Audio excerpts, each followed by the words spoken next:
போனா எனக்கு பிடிக்காது. சர்ச்சுக்கு போக மாட்டேன். இந்த ஜனங்களை பார்த்தா கிண்டல் பண்ணுவேன், கேலி பண்ணுவேன், எல்லாமே பண்ணுவேன். பக்கத்துல கஷ்டம் ஏறும்போது அந்த வழியில போனோம்னா, ஏன் நீங்க பொட்டு வச்சுக்க மாட்டீங்களா, நீங்க பூ வச்சுக்க மாட்டீங்களா, என்ன அப்படின்னு அவங்க கணவன் சொல்றாரா, பொட்டு வச்சுக்க கூடாதா, பூ எடுக்க கூடாதா, ஏன் இப்படிலாம் பண்றீங்க அப்படின்னு சொல்லிட்டு எங்க சபைக்கு வரவங்களே நான் வந்து என்ன பண்ணிடுறேன், நிறைய கிண்டல் பண்ணுவேன். நான் பொட்டு வச்சுக்குவேன், பூ வச்சுக்குவேன், ஏன்னா நான் முதலாரு அப்படின்னா எங்க ரொம்ப ஐதீகம். இந்துல வந்து ரொம்ப ஐதீகமா நாங்க இருந்தோம். ஐயப்ப கோயிலுக்கு போவார் எங்க வீட்டுக்காரு. அவர் எப்படி சாமி கும்பிட்றாரு அதே மாதிரி நானும் 2 வேலை குடிப்பேன், காலைல செப்பல் போட மாட்டேன், எதுவுமே பண்ண மாட்டேன், ரொம்ப விரதம் இருப்பேன். தான தர்மம் நிறைய செய்வேன். நான் எல்லா கோயிலுக்கும் என்ன பண்ணுவேன், விடாம வெள்ளிக்கிழமை ரொம்ப விரதம் இருப்பேன். அப்படிலாம் நான் இருந்தேன். ஆனால் அந்த ஆண்டவர் என்ன பண்ணல, அந்த தெய்வம் வந்து காப்பாற்றவே இல்லைங்க. எல்லா இடத்துலயும் கைச்சு. எனக்கு 3 பையன் ஆம்பளை பசங்க தான், பொண்ணு கிடையாது. பிள்ளைகள்லாம் பெரிய பெரிய பசங்க ஆயிட்டாங்க. நல்லாவே தான் போய் நினைச்சாங்க, குடும்பம் நல்லாவே போய் இருக்கிற டைம்ல எங்க பையனுக்கு திடீர்னு உடம்பு சரியில்லாம ஆயிடுச்சு. பிக்ஸ்ன்னு சொல்ல முடியாது, அது என்ன வியாதினே சொல்லவே முடியாது. நல்லாவே உட்காந்துனே இருப்பான், திடீர்னு அப்படியே விழுந்துடுவான். விழுந்துச்சுனாக்கா 2 மணி நேரத்துக்கு நம்ம நினைவே இல்லாம போயிடும். அது என்ன பண்ணாலும் எது கண்ணை கூட திறக்க மாட்டான். நம்ம கண்ணை திறந்தாலும் அப்படியே அந்த செத்து போன கண்ணு மாதிரி ஆயிடும். கை காலம் அப்படியே என்ன போட்டு நீ கிழிச்சாலும் அந்த உணர்ச்சியே இருக்காது, அப்படியே ஆயிடுவான். நாங்க போகாத இடம் கிடையாது, கோயில் கிடையாது, எல்லா கோயிலுக்கும் கிடையாது, தாயத்தை போட்டாச்சு, எல்லாமே பண்ணிட்டோம். எங்க போயும் எங்களுக்கு சுகமே ஆகல. ஒரு பாட்டி அம்மா வந்துட்டு இருந்தாங்க, அவங்க சர்ச்சைக்கு போறவங்க இருந்தாங்க. அவங்க சொன்னாங்க, இப்ப ஒண்ணு நான் சொல்றத ஒண்ணு மட்டும் கேளு, இந்த ஒரு கேட்டுதான் பாரு நீ அப்படின்னு சொன்னாங்க. என்னமா சொல்றீங்க, சர்ச்சைக்கு மட்டும் நீ கூட்டு போ, உன் பையனை கூட்டு போய் சோமணி கூட்டு வா, சரியாயிடும். நான் சொன்னேன், ஏமா எங்க வீட்டுல எல்லாம் எங்க பங்காளிகளாம் என்ன விட மாட்டாங்க, சர்ச்சைக்கு போனா எங்க மாமியார் முதல்ல விட மாட்டாங்க, சண்டை போடுவாங்க அப்படின்னு. அவங்க என்ன சொன்னாங்க, தெரியாம கூட்டு போ வீட்டுக்கு, தெரிஞ்சு கூட்டு போனாலும் உனக்கு பிரச்சனை, தெரியாம கூட்டு போ அப்படின்னு சொல்லிட்டு சொன்னாங்க. ஆனா நான் இயேசுவை நம்பி ஒரு இடத்துக்கு கூட்டு போனேங்க, எங்க ஊர்லயே பக்கத்துல. அங்க கூட்டு போயிட்டு ஜோம் பண்ணி கூட்டு வந்துட்டேன் வீட்டுக்கு. நான் கூட்டு வந்து திருப்பி அப்படியே வீட்டுல வச்சுருந்தேன். திருப்பி ஆனாலும் திருப்பி அதே மாதிரி வந்துருச்சு. அவனுக்கு காலேஜ் போயிட்டு செகண்ட் இயர் போகும்போது காலேஜ்ல அந்த மாதிரி வந்துருச்சு. அந்த ஹாஸ்பிட்டல கூட்டு போய் பார்த்தாலும் அவங்களால முடியல. அங்க கிறிஸ்டியன்ஸுக்கு கொண்டு போய் அவங்க அவசர பிரிவுல சேர்த்துட்டு ஒரே வார்த்தை சொன்னாங்க, அவ்வளவுதான் உங்க பையன் போயிட மாட்டான், ரொம்ப சீரியஸ் கண்டிஷனா இருக்குது, நீங்க சீக்கிரமா வாங்கம்மா, கண்ணெல்லாம் தரங்கள எதுவுமே கிடையாது, மூச்சு பச்சையில ஒண்ணுமே போயிடுச்சு அப்படின்னு சொல்லிட்டு சொன்னாங்க. அது வரைக்கும் என்ன பண்ணல, நான் ஆண்டவர் ஏத்துக்கவும் இல்லை, சர்ச்சை கொண்டு போய் கொடுக்கணும் அவ்வளவுதானே தவிர நான் ஆண்டவர் முழுமையெல்லாம் ஏத்துக்கவே கிடையாது. அன்னைக்கு அவன் சொன்ன உடனே என்ன பண்ணேன், வண்டியில எங்க வீட்டுக்கார நான் கிளம்புன வீட்டாண்டுக்கு சிஎம்ஸுக்கு வரதுக்கு 1 hour ஆகும் வண்டியில போறதுக்கு. அப்ப நாம ஆண்டவர் ஏற்றுவேன் சோத்திரம் சொல்ல ஆரம்பிச்சேன். ஏசப்பா நீ மெய்யான தேவன்னு சொல்லிட்டு சொல்றாங்க, எனக்கு நீ என்ன பண்ணுவோன்னு தெரியாது ஆண்டவரே. இங்கிருந்து நான் அந்த ஹாஸ்பிட்டல் உள்ள போறதுக்குள்ள என் பிள்ளை எழுந்து உட்காரணும், கண்ணு முழிக்கணும். அப்படி முழிச்சா நான் உண்மை மாத்திரம் தான் நான் நம்புவேன், உண்மை தவிர இந்த உலகத்துல யாருமே கடவுள் இல்லை அப்படின்னு சொல்லிட்டு அந்த வண்டியில ஏறி உட்கார்ந்தா ஒரு கிறிஸ்துவர் எனக்கு எதிர்க்கு வந்தாரு. சர்ச்சைக்கு போற மனுஷன் வந்தாரு. அவரை பார்த்த உடனே எனக்கு ஏசு மாதிரி ஆயிடுச்சு. அவரை பார்த்த உடனே வெங்கடேசன்ற ஒரு தம்பி வந்தாரு. ஏசுதான் நம்ம எதிர்க்கு வந்தாரு அப்படின்னு சொல்லிட்டு அப்படியே கெட்டிய ஏசப்பா சோத்திரம், சோத்திரம் கூட சொல்ல தெரியாது, எதுவுமே தெரியாது, சர்ச்சைக்கே போனது கிடையாது. சோத்திரம் சோத்திரம் சோத்திரம் சொல்லி சிஎம்ஸ் உள்ள போற வரைக்கும் அந்த ஒரு வார்த்தை மாத்திரம் தான் நான் சொன்னேன். என் வீட்டுக்காரர் கூட பின்னாடி உட்காந்துன்னு என் கண்ணுல தண்ணி போயினே இருக்குது, சோத்திரம் மட்டும் சொல்லிட்டு போறேன். நான் போனேன், போயிட்டு உள்ள போனோன்னா ஒரு ஃப்ரெண்ட் அவன் பையன் வந்தான், ஓடி வந்து அம்மா உங்க பையன் கண்ணை மூச்சிக்கிட்டாமா அப்படின்னு சொல்லிட்டு சொன்னாங்க. அந்த நேரத்துல ஆண்டவர் அந்த இடத்துல பெரிய ஒரு அதிசயம் செய்யாரு. நான் உள்ள போகும்போது அதிசயில போனாக்கா கண்ணை திறந்து அப்படியே பார்த்து உட்கார வச்சுக்கிறாங்க. பையனை பார்த்தோன்னே எனக்கு துக்கம்னா துக்கம், அதிகமான துக்கம் வந்துச்சு.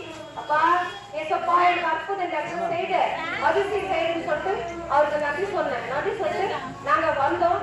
அதுக்கப்புறம் ஹாஸ்பிட்டல் ட்ரீட்மெண்ட் எடுத்தோம். அந்த ட்ரீட்மெண்ட் எடுத்தா டாக்டர் என்ன சொன்னா, சிஎம்னா தலையில பிரச்சனை இருக்குது, அது வந்து என்ன குணப்படுத்த முடியாது, மாத்திரை போட்டுட்டே இருக்கணும், லைஃப் ஃபுல்லா மாத்திரை சாப்பிடணும், அவனுக்கு ட்ரீட்மெண்ட் எடுக்கணும், தனியா அனுப்பக்கூடாது, வண்டி ஓட்டக்கூடாது, எதுவுமே பண்ணக்கூடாதுன்னு சொல்லிட்டு என்ன தனியா கூப்பிட்டு பேசினாரு டாக்டர். உன் பையன் பிரச்சனை இருக்குமா, ஒன்றையெல்லாம் நீங்க அனுப்பாதீங்க அப்படின்னு சொல்லிட்டு சொன்னாரு. நான் அப்ப என்ன பண்றது ஏது பண்றதுன்னு தெரியல. அதனால காசுலாம் நிறைய எடுத்துன்னு போய் வச்சிருந்தேன். 40,000 வச்சுட்டு நான் பஸ்ல இருக்கு என்கிட்ட. ட்ரீட்மெண்ட் எடுத்துட்டு ஸ்கேன் எடுத்து ஸ்கேன்ல பார்த்து சொல்லிட்டாங்க இந்த மாதிரி வியாதின்னு.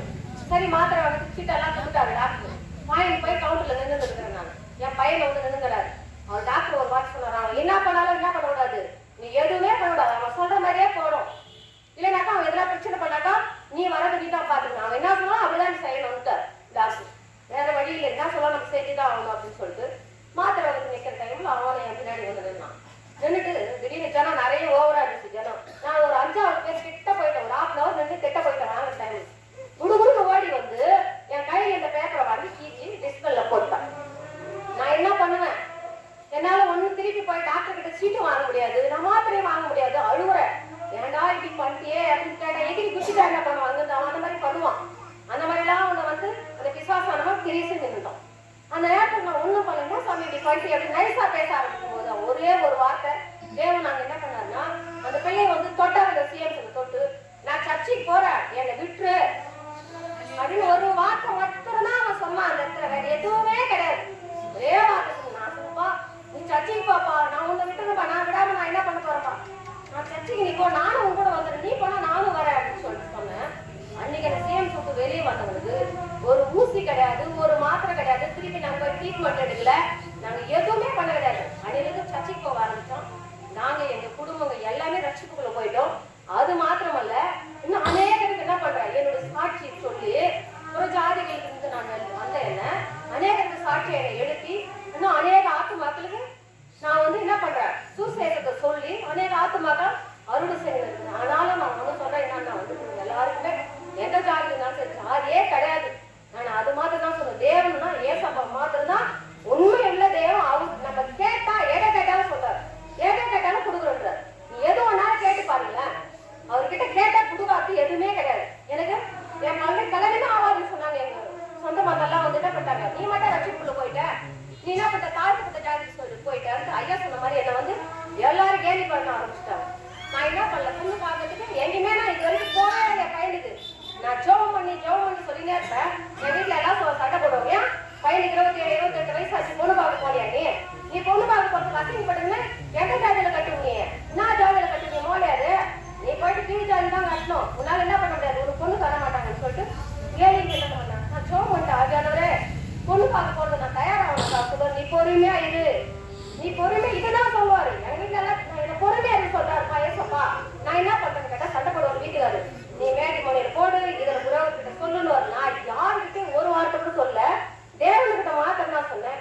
எங்க முதலையார் கட்சியே ஆண்டவர் ஆவியானவர் எங்களுக்கு இடைப்பட்டு ஒரு பாஸ்ட் மூலியமா பேசி ஒரு மகளை கொடுத்தாரு. ஆனாலும் ஆண்டவர் வந்து அந்த மகளை அவ்வளவு அழகா நேர்த்தியா என்னை விட ஒரு வல்லமை, என்னையோட நல்ல ஒரு திரும்ப கட்ட ஒரு மகளை நாங்க ஜெபம் பண்ணது அதான். அவையானவரே நல்ல ஊழிய செய்யறதுலயா இருக்கணும், உன்னை நேசிக்கணும், உன்னை நேசித்தாலே எல்லாரும் நேசிக்க ஆரம்பிச்சிடுவாங்க, உன்னை மட்டும் நேசித்தா போதும் ஜெபம் பண்ணேன். நல்ல ஒரு மகளை ஐயா நல்லா வளர்த்து அந்த பிள்ளைய அறிவும் புத்தியும் சொல்லி வளர்த்து அந்த பிள்ளைய எனக்கு கொடுத்தாரு ஏசப்பா. கர்த்தருக்கு வந்து கொடாமுடி நன்றி ஏசப்பா. சாட்சி கர்த்தர் கொடுத்த நல்ல சாட்சிக்காக தெய்வத்தை சோதரம் பண்ணுவோம். உண்மை நம்